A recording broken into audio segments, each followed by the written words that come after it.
Okay, well, let's kick off quickly because I know also you're a busy man, so I don't want to keep you too long. Obviously, okay, let's go to the start. You've obviously come in there at Glasgow. Why the move? Why? Because last time I spoke to you, you had quite a task on your hands with Italy, the youngsters at Italy there. Yeah, look, I think I've done a fair job there in Italy. I've put all structure in place. There was no high performance system, and now they've got 25 guys working in the high performance. They're tracking 130 players. They've got a medical environment that's looked after with a head physiotherapist and the head of medical department, which is a doctor. They've got S&Cs with Quinton leading that. We have all the coaches and all the levels are aligned. There's a Italian job, as I call it, program written. It's from training intensity, what we need in the gym, everything. I tracked the whole top 10 environment. I put people in place. I picked 8 teams. Whatever. I did it. But it's now going to become. But I missed rather say, put it this way. I always wanted to go back to the field. It was, I think, when I wanted to leave last year after the 21 after the Six Nations, because there was just nothing there. I had 30 players to pick from, and I had to use test week windows to train players, and that was a frustration. So I said, look, I'd rather go. And then obviously when I explained to them what is needed, they basically begged me to stay there and run that. So I put that in place now. Like I said, I want to coach. So I want to be back on the field, and the Glasgow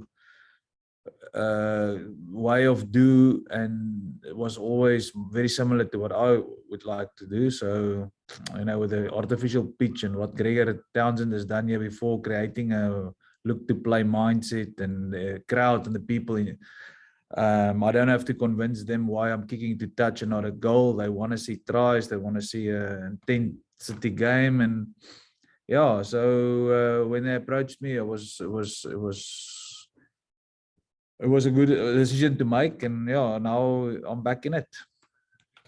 I suppose, I mean, on the one hand, I mean, also it must be an interesting thing from afar and watching, obviously, the South African teams come into the URC and the success they had straight away.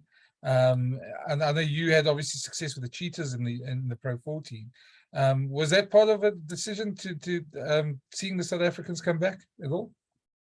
Yeah, I think it's good to compete. I've competed with them in the Currie Cup and the Super Rugby, and so that is obviously addition to what I've been used to since I've coached. What started with Magnus League back in the day, and then Pro 12. So it was definitely addition.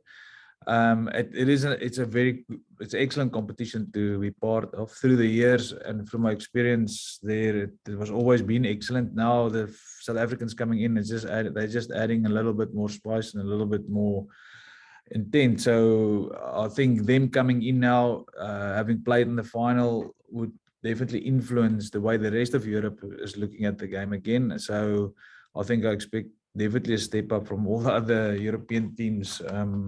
After that the result it was inevitable last year. Yeah, no, I mean, as you say, I mean, Gregor Townsend, as you said, they look to play, sort of feel that they have there. That matches very much the type of rugby you play. I mean, you're known for playing with the Cheetahs and the teams you've been involved in as well. You like to keep ball in hand. That aligns very much with the Scottish game is trying to do at the moment. So good outlook there, and obviously quite exciting times to get those players who are already, I suppose, a bit in that mindset already. Yeah, that's all you say is true, but I still feel there's not enough weather challenge for us. My philosophy from the start was to marry the Super Rugby experience with my experience in Europe, and I think again there's the way All Blacks. I don't want to use them as an example, but they always had to look to play mindset. The way they put up 54 points in a wet weather game the other day with the ball in hand proves that if you have the skill set and you have the ability, then the Northern Hemisphere conditions can also be, be conquered in a certain way without, getting too ahead of myself. I think advantage line dominance is still the big thing in Europe. So the guys are still running really hard, and they don't play so well in front of the contact like I think it should. So there's a big challenge in that regard. I think Ireland's now proven that's the way to go, to keep the crowds in the seats, and also to win with that type of style. So yeah, I think to develop the players, to be a part of growing the process, to make world rugby entertaining as well as winning product is a good opportunity here at Glasgow. And obviously a big part of the season this year is going to be trying to win in South Africa. That's something that you know how to do. Obviously, a lot of the teams struggled last season with that, and that was probably part of the South African success, is just going down there and winning. What do you have to instill in the Glasgow players to do that? Yeah, I think with physicality for one. I think that the South African sides are very good at home. They like waking up in the morning at home, and then all the build up towards the day. We grew up with that.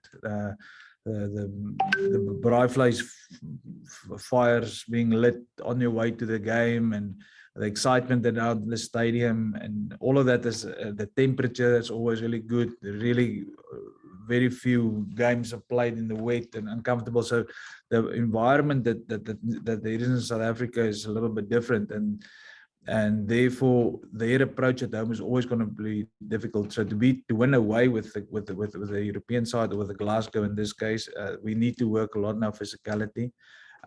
Scrum and maul obviously is an integral part of a team that wants to play with ball in hand game, because you want to tire the opposition tight five. You want to convert the pressure that you create with the ball in hand into points by forcing those penalties in the pressure area of the field, and then be able to convert that in the last 5 meters. We all know, having seen South Africa in the first test in Adelaide, struggling a little bit converting those last 2 meters, 10 meters. So you just need a game pillars that back up the ball in hand approach that you're taking to it. And Glasgow had some success in the past in Pro 14. I think it was under Dave Rennie at that time. There is an expectation, I suppose. Have you set yourself any goals for the first season? Yeah, I think Gregor was the last guy in 2015 that they actually won the competition. So since then there was a big expectation. Yes, Dave Rennie did leave he complimented the way they wanted to play, and it was a good guy to take over from Gregor to continue the road on this track. Yes, I've been around the block now, Brennan. I'm not gonna put myself under pressure by saying we want to achieve this and that. Through the years, I've learned there's a reason why there's in sport, there's this saying, we'll take it 1 week at a time. So yeah, that for now, it's a short period. I came in, I'm just here 4 weeks now, a little bit late into the program, although the assistant coaches have done a great job, and we were reasonably aligned around the fitness levels of the guys when I came in. So a lot of work still ahead, game organization and a good understanding of when and how to execute this look to play mindset and to get that perfect balance. I can easily compare that with a Scottish whiskey blend, to get the right blend now between the attacking game and without overplaying or going completely out of shape. And another part, I think, which we obviously going to see this season for the first time is obviously European competition. That's quite a big part of your season as well, and European success. Obviously, you measured on that as well, not just Pro 14. How do you see that outlook for Glasgow? I mean, there's some tough games there as well for you guys. Yeah, I think we've got Bath and Perpignan, and so yeah, it'll be interesting to match up with Johan a little bit, and JP going to Bath. But that's a little bit further down the line. Our focus is now on this first 7 weeks. Obviously, also preparing the Scottish boys for the autumn test match series is important. So this first 7 weeks is going to be very important for us. Having to travel to South Africa as well. And then just, I mean, obviously on a maybe a bit just a bigger picture point, you've been sitting outside South Africa for a while now, watching where the Boks are. You've been involved in the Boks before. Just where do you think a year out from the World Cup, from your point of view, they are at the moment? Yeah, I think South Africa now has got to be patient. I think once you reach a year before, you mustn't look a year. You must count how many games they still can play in leading up to the World Cup. So one tends to think there's a year ahead. There's a lot less test matches in which they can find their form. So I definitely think South Africa will be a very competitive tournament side again. So they know how to play in a tournament where there's 4 or 5 weeks of intense rugby to get to the final. I think it's not necessary to push any panic buttons too far away from the World Cup. Yes, I'm definitely thinking Jock and Rassie is trying to find the right people to go into this competition. They've identified their group. Again, people away from the game or outside the Springbok setup will look in and say, look, there's only a year left. For them, there's only a small amount of test matches left going into the World Cup. So they would be looking at that, although there's it's to consolidate now into the right players, the team, and to install some confidence into players that's lately had indifferent performances is going to be their main objective. I don't think they will reinvent the wheel. And again, the team and the setup that they've got now knows how to win tournament rugby, and that is what the World Cup's about. Yeah, no, look, I mean, and I suppose in a way, I mean, you've got one eye on Scotland as well. So I mean, you've got to, as you say, you've got to prepare their players as well. It's a tough tournament next year as well. Yeah, preparing players for a World Cup is a bit different than obviously every international. Do you see Scotland, becoming a force in South Africa's group? Are they a threat to South Africa? Look, they've proved they can beat anybody. I mean, if you beat England at Twickenham for the first time in X amount of years, or ever, I suppose, a couple of years ago or last year, they've beaten France and Stade Francais. So they have the ability on the day to roll teams over. And I think they also, in the next year, if we as club coaches coach the style, not just the style, we complement the Scottish style of play with the way we want to go about the business, and we put an edge to the physicality. Definitely there will be a different or more consistent performing team, I would reckon. So I think that is the main thing, discussions between me and Gregor as well. It is about consistency. And then I suppose final one for me, before I ask you if there's anything else I haven't asked you, but your son's playing for Zebra this year. That must be quite nice to see him sort of turning out professionally, and how that's going to go. Just your thoughts on him playing in Europe as well.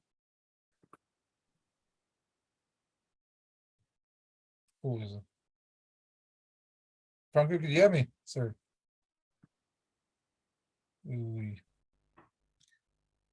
You were breaking up a little bit. I don't know if it's you or I just heard the question around Franco Jr. Is that right? Yeah, just about him playing for Zebra. All right. Yeah, no, I'm very excited for his sake. You know, he took a chance in COVID coming out this way because there was no rugby in South Africa, and he took a chance coming this way with nothing. Basically, just arrived at Glasgow 2 years ago.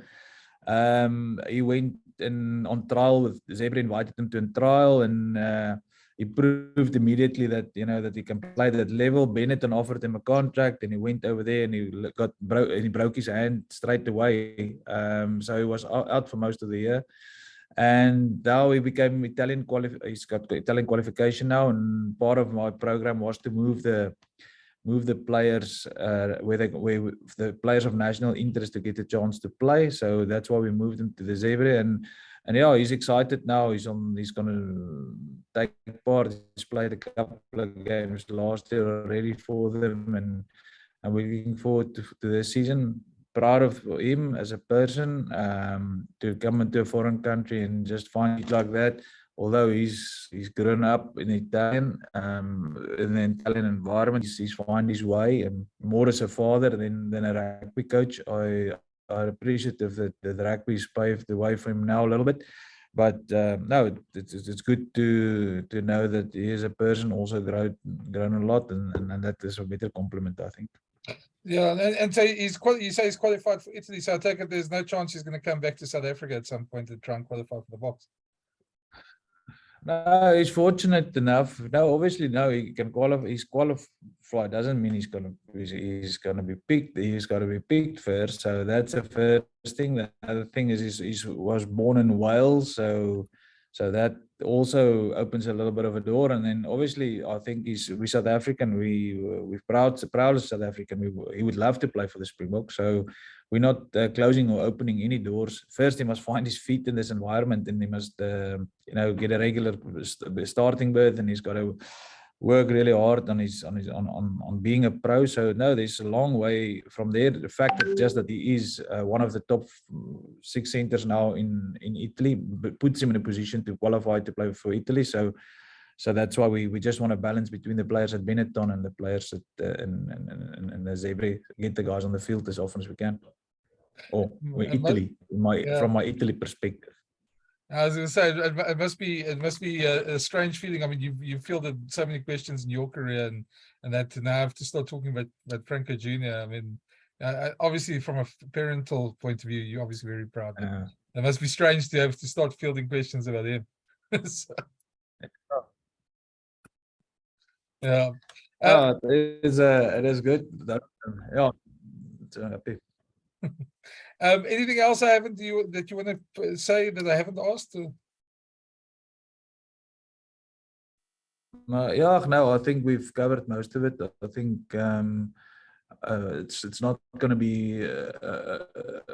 It's good to be back in rugby, I suppose, on the field. Really good. It's good. I'm very appreciative of the experience with Italy. Off the field, I now have a skill set on and off the field at the world stage that is very important for me. So I'm really appreciative of them, and also allowing me to step away from my contract. I was basically contracted there until June 2025.